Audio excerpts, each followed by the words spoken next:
Dezembrão aí, Natal chegando. Vocês gostam de José Luiz Peixoto?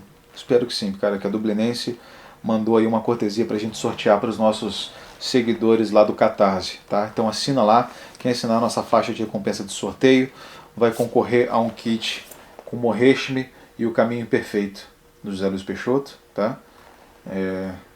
Cara, praticamente, né, o primeiro romance dele e o último, né? E, como se não bastasse, para todo mundo que está assinando, a gente vai sortear também 2 livros de poesia dele: A Criança em Ruínas e O Regresso a Casa, tá? Para todo mundo que assina lá. Então, cara, essa é a hora, galera. Ajuda a gente lá, assina o nosso Catarse, beleza?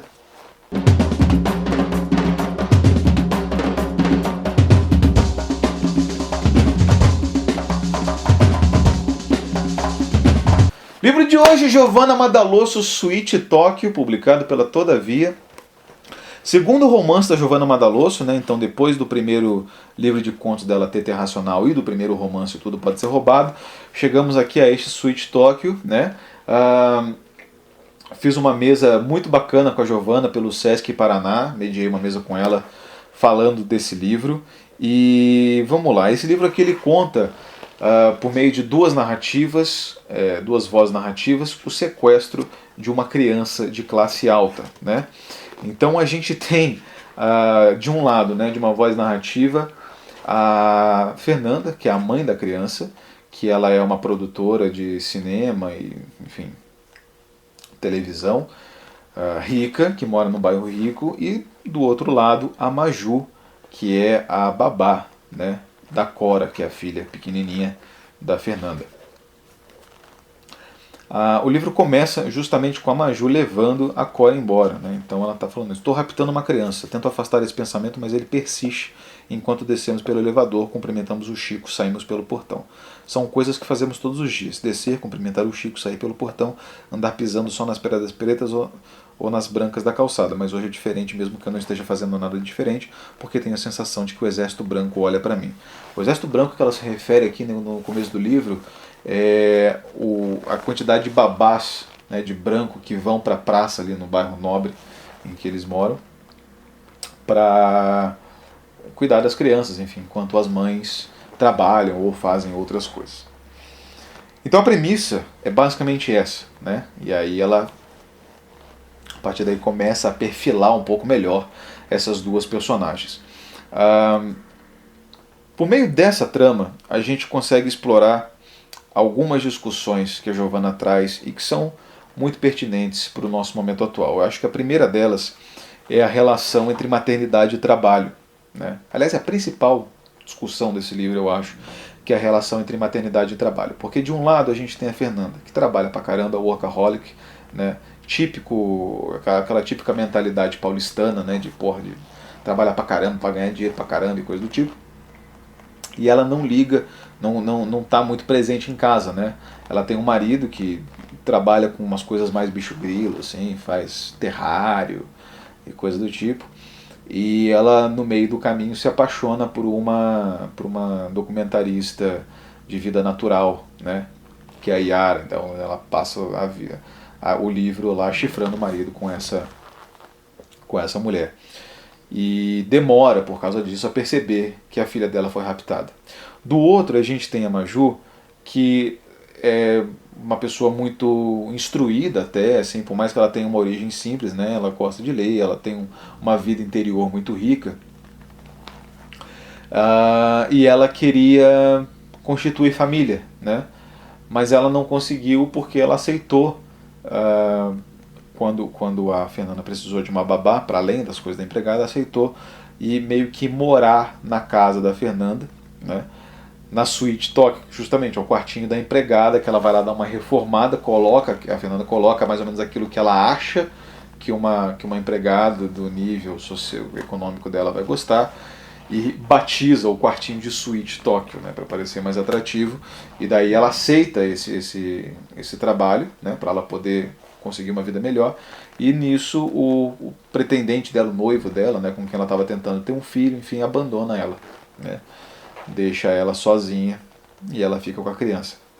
Então a gente começa a entender um pouco mais das motivações que levam a Maju a raptar a Cora, ao longo do livro, muito embora os motivos fiquem um pouco pela metade, a gente não consiga achá-los fortes o bastante, embora a gente consiga compreendê-los suficientemente bem. Essa relação de maternidade e trabalho, ela está explorada já em alguns outros livros. Eu acho que o principal deles também é um outro livro que foi publicado pela Todavia, chamado Contra os Filhos, da Lina Meruane. E é uma parte que até está nesse livro aqui, que é a Fernanda conversando com outras mães, e aí fala da coisa da mãe perfeita, né? A mãe que faz a comidinha do filho, que não deixa comer salgadinho, que faz os brinquedinhos de madeira para ele, sabe? Não terceiriza nada, nunca leva uma criança no McDonald's, não faz porcaria nenhuma. E aquilo é de certa maneira uma nova escravidão da mulher pela maternidade, né? Uma coisa que a Lina Meruane fala, né? Que fala, pô, as mulheres conquistaram uma porrada de direitos, uma porrada de conquistas na vida social das cidades, né? Conseguiram postos de trabalho, coisa do tipo, e aí vem a maternidade para acorrentá-las de novo, né? Ao pé do fogão, para ficar lá cozinhando a cenourinha da criança, coisa do tipo. Então, essa relação de trabalho e maternidade vai permear em várias maneiras, né? E vai costurar essa história em várias maneiras, e vai contrapor com uma alegoria que aparece também no livro, que é a alegoria do mundo animal, que se dá representado ali na figura da Yara, né, a amante da Fernanda, que é uma documentarista de mundo animal e explica um pouco sobre alguns animais que também têm instintos maternos, enfim. Então ela explora isso para justamente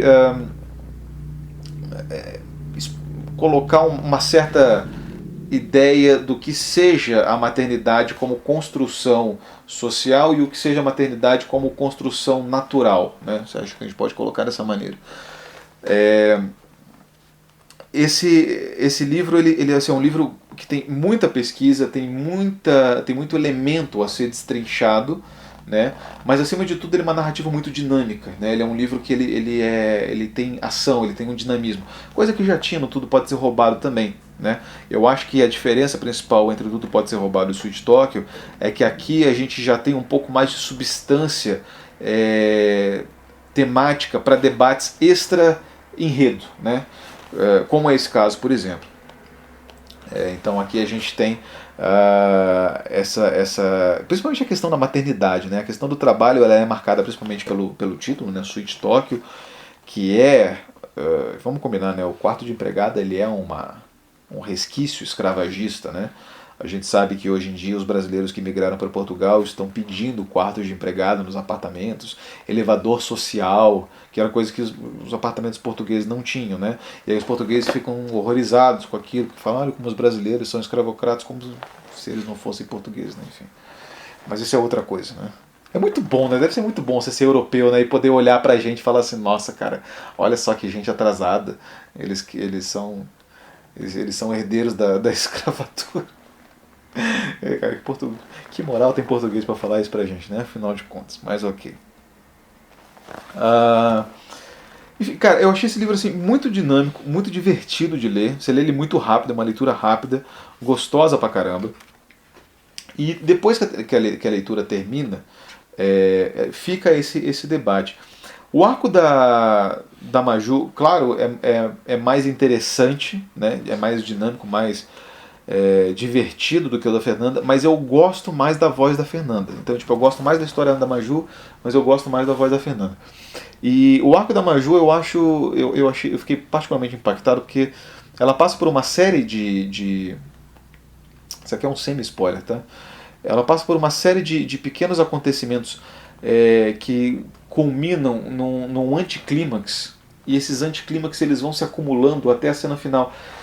E aí você acha que sabe, não vai sair coelho desse mato, mas quando o livro termina, você sente o peso psicológico desses pequenos momentos anticlimáticos que vão se acumulando durante a história. E eu achei isso um recurso muito interessante. Assim,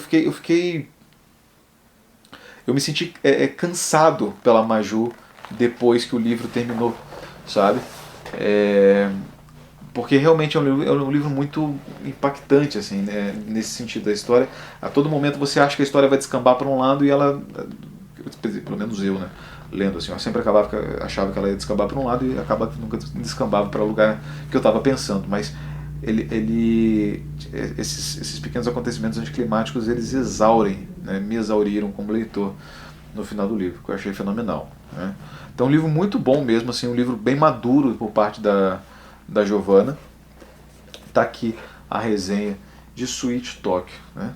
Já leram Giovanna Madalosso? Vamos falar então sobre ela.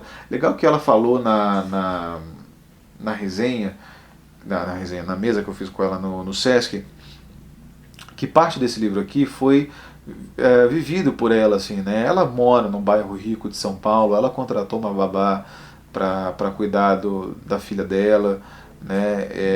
Aqui tem uma parte que elas vão para a Amazônia também, ela também foi para a Amazônia para fazer uma vivência lá com os índios e com os índios, né? Os povos indígenas, né?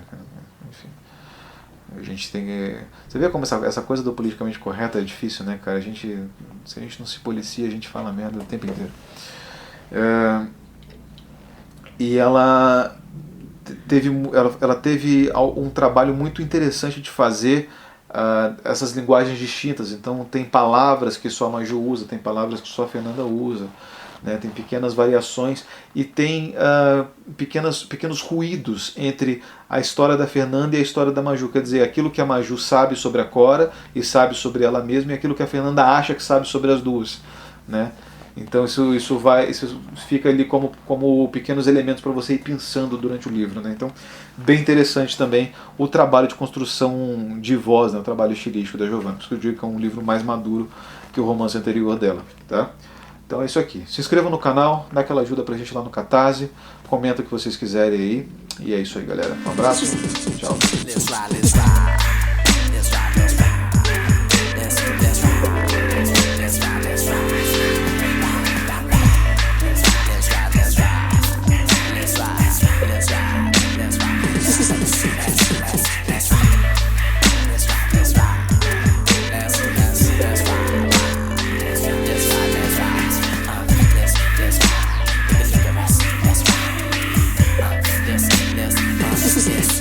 Represent M-I-A-M-I. Drive like a semi. Am I just another brother?